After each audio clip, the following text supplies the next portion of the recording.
Emily had never been the kind of person to put much faith in dating apps, but something about that Friday evening felt different.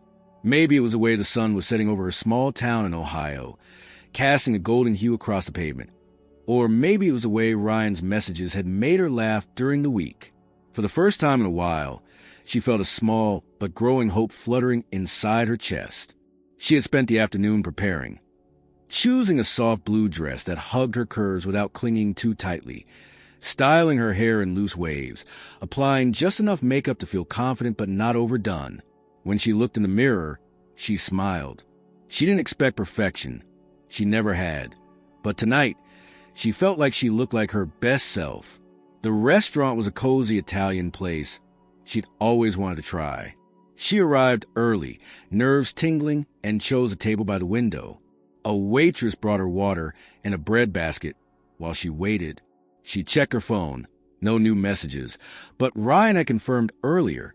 She took a deep breath, looked around, and tried not to overthink. 10 minutes passed. Then 15. Just as doubt began to creep in, she saw him, Ryan, tall and athletic, walking toward the entrance. Her heart skipped. She raised a hand slightly to signal him. He spotted her, and then it happened. As he approached, there was a moment, a split-second hesitation in his stride, a flicker of something in his eyes that she caught before he masked it. His gaze traveled over her body, and his jaw tightened. He sat down slowly, barely offering a smile. "Emily," he said, as if he were unsure. She nodded, her voice catching slightly when she replied, "Hi, Ryan. It's nice to meet you in person." He glanced at the menu, barely looking at her. "Yeah, actually I can't stay long. Something came up." Her smile faltered. "Oh, I didn't realize. Everything okay?" Yeah, just work stuff," he muttered, avoiding her gaze. There was a pause, heavy and awkward. I probably should have messaged, but I figured I'd stop by quickly. He wasn't even trying to lie convincingly. She saw it now. The lack of effort, the discomfort, the way he kept shifting in his seat, eyes darting toward the door. Her stomach sank. "It's fine," she said quietly. "I understand." He stood up too quickly. "You're nice, Emily. Really. Just not what I expected." He gave a forced smile that didn't reach his eyes. "Good luck out there." And just like that, he was gone. Emily remained seated, staring at the untouched bread basket, her hands resting stiffly in her lap. She could still feel the echo of his words.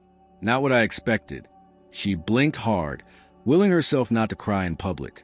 The waitress returned, cheerful and unaware. "Ready to order?" Emily shook her head, trying to steady her voice. "Actually, I'll just take the check." "Thank you." As she stepped out into the night, the crisp air stung a little more than it should have. She walked slowly down the sidewalk, heels clicking against the pavement, head held high even as her chest ached. Her phone buzzed with a message from a friend asking how the date went. She ignored it. That night, back in her apartment, Emily didn't cry. Not right away. She changed out of the dress, removed her makeup, and sat on the edge of her bed staring at the floor. The silence was sharp. When the tears finally came, they weren't loud or dramatic. They were quiet, hot, and full of something deeper than hurt, shame maybe, or the bitter taste of being dismissed for something so shallow, so surface level. But beneath the pain, something began to stir. A small, fierce ember. Emily wasn't naive. She knew what Ryan had seen when he walked in. She wasn't the smallest woman in the room, and she never had been. But she was kind, smart, loyal. She had stories to tell, dreams to chase, and a heart that loved deeply. None of that had mattered to him. That realization didn't crush her, it lit a spark.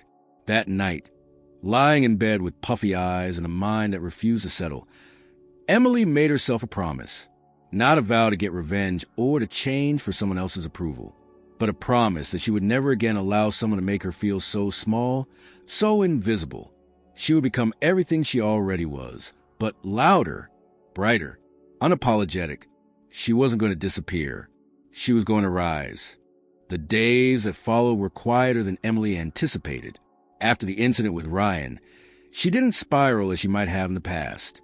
There was no dramatic retreat into isolation, no self-deprecating jokes to friends, and no emotionally charged social media posts. Instead, she withdrew with intention, not to hide, but to reset. Her evenings became filled with long walks that stretched past sunset, each step loosening a knot of doubt tied too tightly over the years. The world moved around her. Cars passed, dogs barked, neighbors mowed their lawns, but she walked through it as if discovering it anew, mapping the terrain of herself in silence. It wasn't about revenge or even reinvention. It was about reclamation. For too long, Emily had floated through life half-present, shrinking her ambitions to fit within the narrow expectations of others. Now, something had cracked open. She didn't need to prove anything to Ryan or anyone like him, but she owed herself something far more important: her own attention.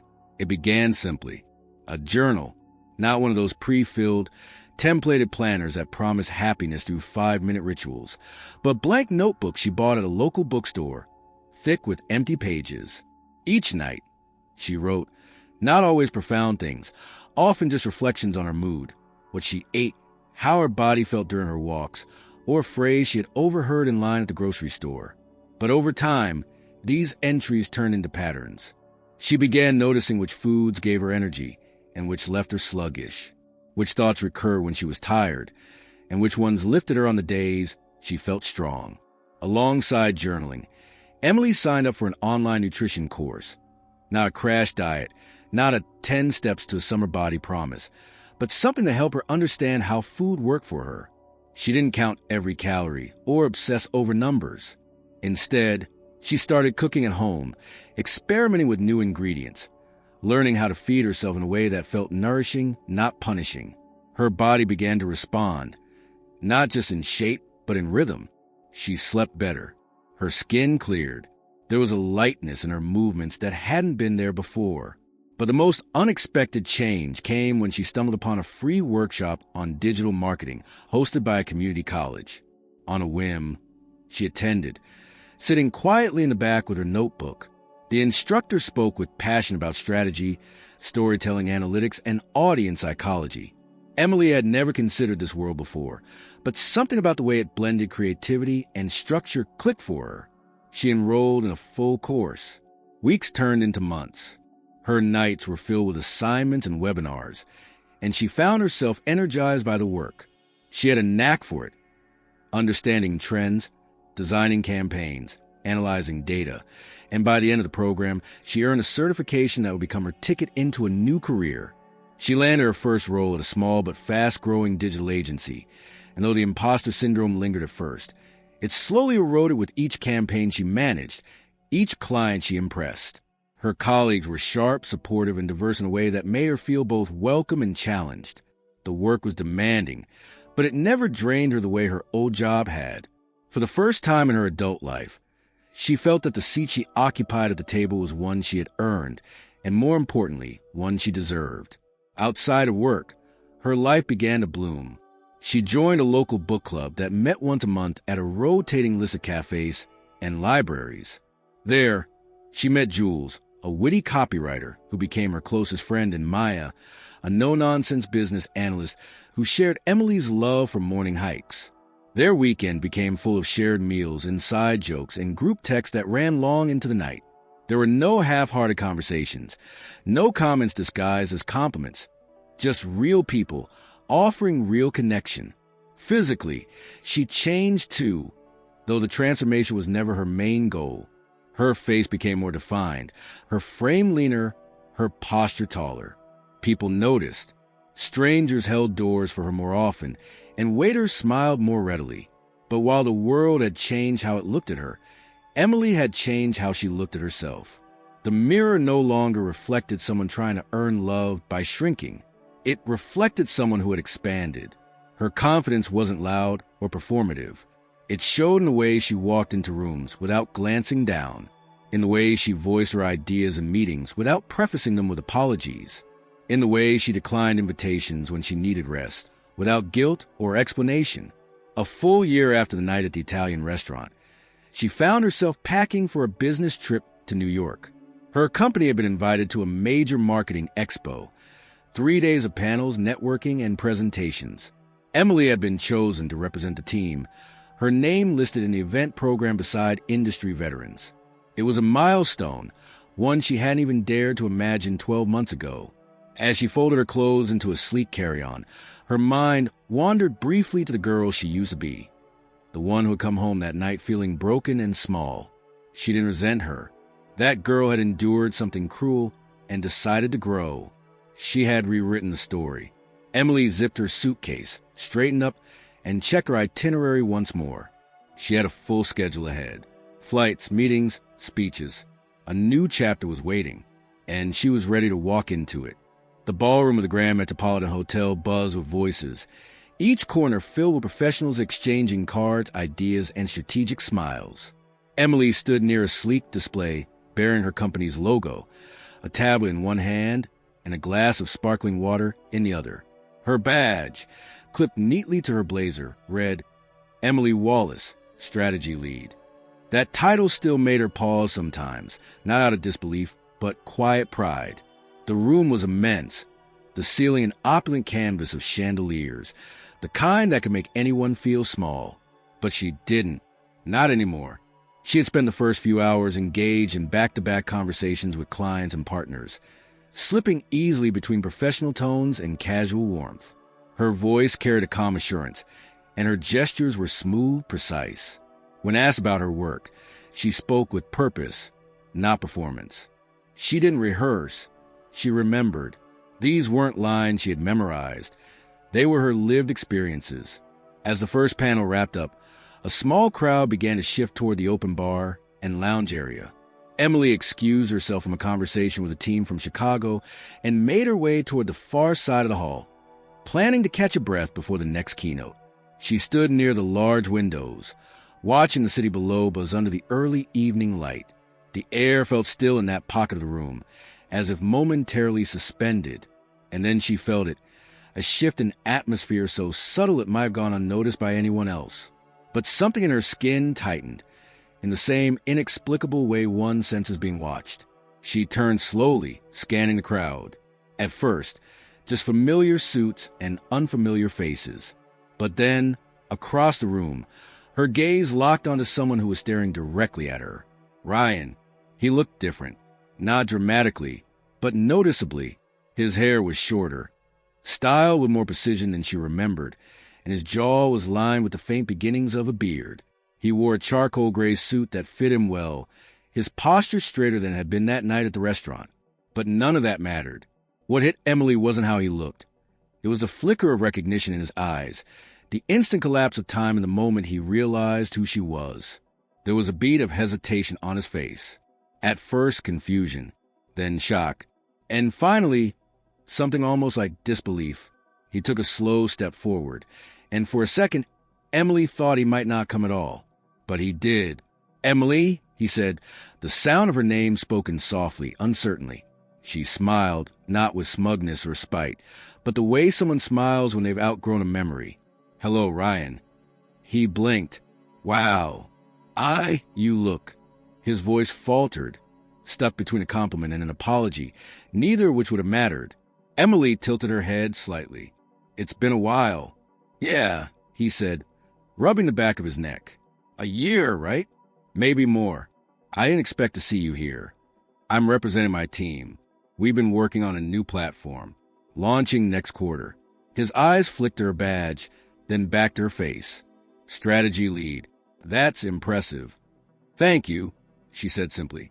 There was an awkward pause, the kind that didn't beg to be filled. Around them, the room swelled with laughter and music, but a strange bubble had formed in that small space between them. Ryan shifted on his feet. "You've changed," he said finally, his voice low. Emily considered that, then nodded once. "I've grown." He opened his mouth to respond, but she held his gaze, steady and unreadable. He wasn't owed the details. Not the weight she had shed, or the battles she had fought. Not the nights of quiet determination, or the mornings filled with silent triumphs. All he could see now was a result. But she knew that everything that truly mattered had happened far beneath the surface. "I should get back," she said gently, nodding toward the waiting crowd. There's a panel starting soon. Ryan's expression shifted again, this time leaning towards something more vulnerable. Would you want to grab a drink later, just to catch up? Emily didn't flinch, didn't waver. She met his question with the same poise that had carried her through the last 12 months. I don't think so, Ryan, but I do hope the event is good for you. And with that, she turned, walking back into the crowd. Not hurriedly, not dramatically, just with the unshakable grace of someone who no longer needed anyone's permission to belong. She rejoined her team near their booth, picking up the conversation right where it had left off, slipping back into her role with seamless ease. But the encounter lingered for a few moments in the back of her mind, not as a wound reopening, but as proof of its closure.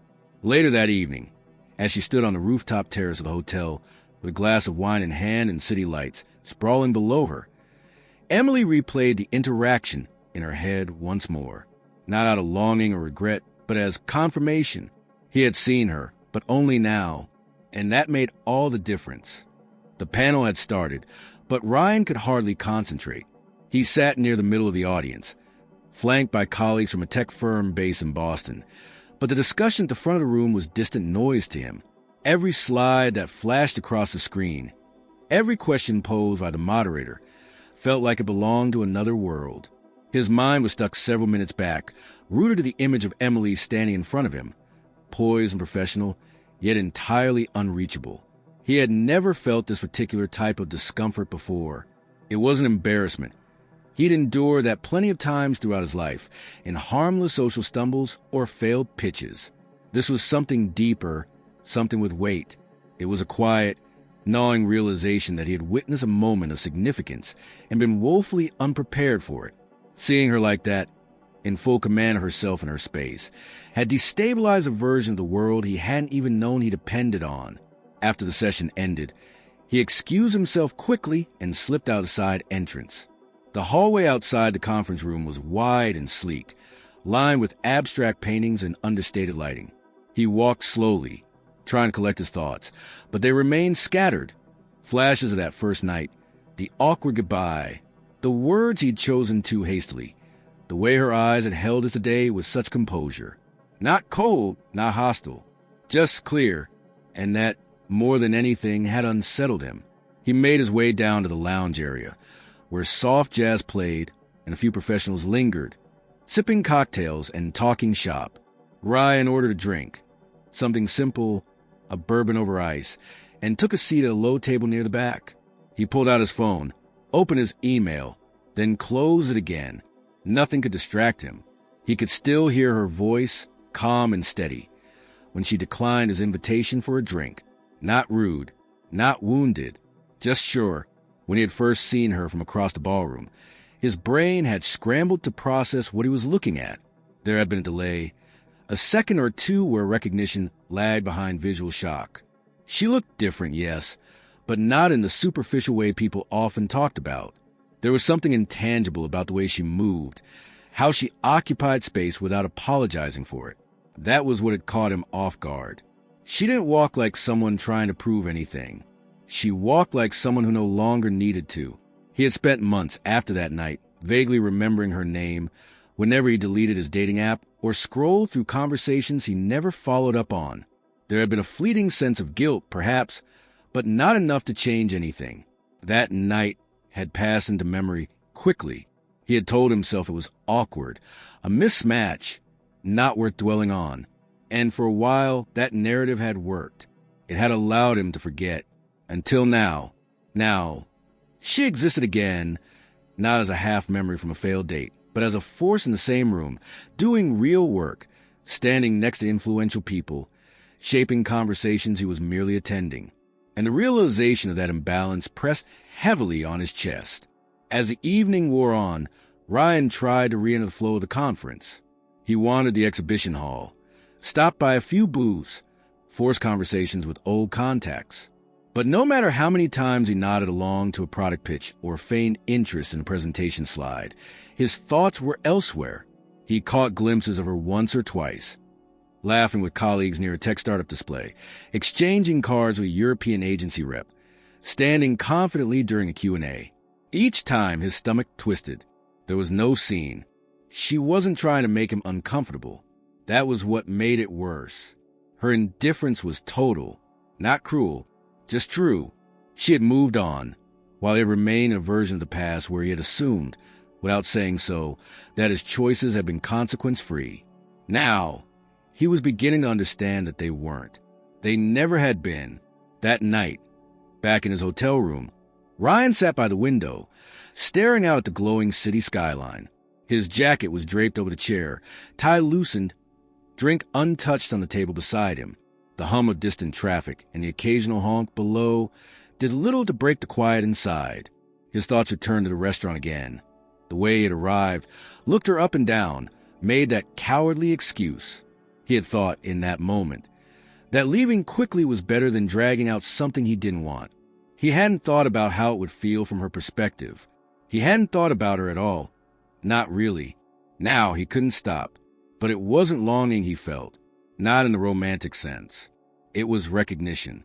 Regret, yes, but also a strange admiration, reluctantly earned. She had built something from that night, had taken a moment of rejection and turned it into a launch pad, and he had coasted, unchanged.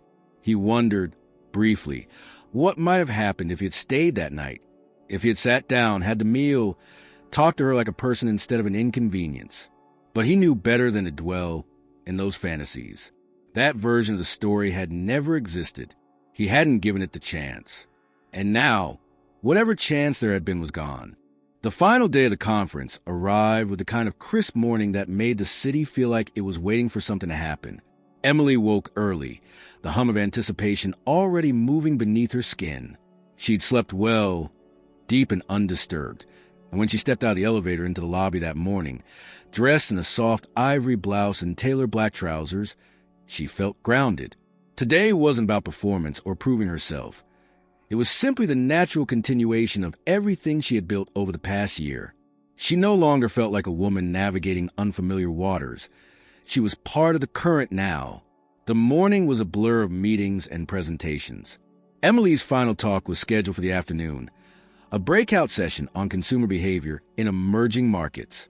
It wasn't a main stage slot, but the room was full when she arrived, and the questions that followed her presentation proved that she had landed in the right conversation. Her ideas were met with genuine curiosity, her data points challenged in ways that sharpened her insights. When it ended, the applause wasn't thunderous, but it was real, and several attendees lingered to thank her, to connect, to ask about her work. Afterward, as she packed her materials, her manager approached with a bright smile and a quiet nod of approval. "You crushed that," she said, her tone not performative but sincere. Emily smiled back, allowing herself that brief, internal flicker of acknowledgement. She had come a long way, and she knew it. As the sun began its descent beyond the Manhattan skyline, the closing reception spilled out onto the hotel's rooftop terrace. The view was spectacular, buildings lit from within, streets pulsing with late afternoon energy. Soft music drifted from discreet speakers, and the catered buffet had the polished presentation expected at such events. Emily stood near a group from a London-based agency, sipping a flute of sparkling water, her laughter mingling easily with theirs. The city was alive below her, but she didn't feel small in front of it. She felt aligned with it. Everything around her mirrored what was happening inside. Expansion without chaos, light without pretense. Across the terrace, unnoticed by most, Ryan stood near the edge of a small circle of executives from a partner firm. He wasn't speaking much, just nodding along, responding when prompted, eyes scanning the crowd. From where he was, he could see her, elegant, radiant in the kind of way that didn't beg attention but effortlessly earned it. He noticed the way others leaned in when she spoke, how she moved with ease from one group to another, leaving behind her a trail of genuine engagement rather than forced politeness. She had presence now, not the kind he had once imagined or judged desirable, but the kind that shaped rooms. He didn't approach again. He knew better this time. She hadn't dismissed him with cruelty. Her refusal to meet later hadn't carried bitterness, but it had been final. And in that finality, he had seen something irreversible. She didn't need a second conversation to close that chapter. It had already been written and archived, not in resentment, but in progress. the kind of progress that left no room for looking back. Emily's awareness of him was peripheral at best. She sensed him near the bar once, saw his familiar silhouette lingering at the terrace edge, but he no longer occupied any emotional space in her mind. He had faded into the backdrop of her story, just another thread from an earlier version of her life, one that no longer had access to the present. It wasn't that she had forgotten the night at the restaurant. It was that the woman she had become had outgrown it. The pain had become purpose, and the rejection had become redirection. When the sun dipped fully beyond the horizon and the city turned to glittering dusk, Emily slipped away from the terrace, laughing with Maya and Jules, the two colleagues she had grown closest over the past year. They teased her gently about her speech, offered inside jokes about one of the panelists, and suggested a celebratory dinner before heading to the airport the next morning. They didn't talk about Ryan, because he wasn't part of her story anymore. They had no idea he was even there, and that, too, was a kind of freedom. As they exited the elevator into the lobby, Emily paused briefly near the entrance. A large mirror stretched across the wall beside the revolving doors.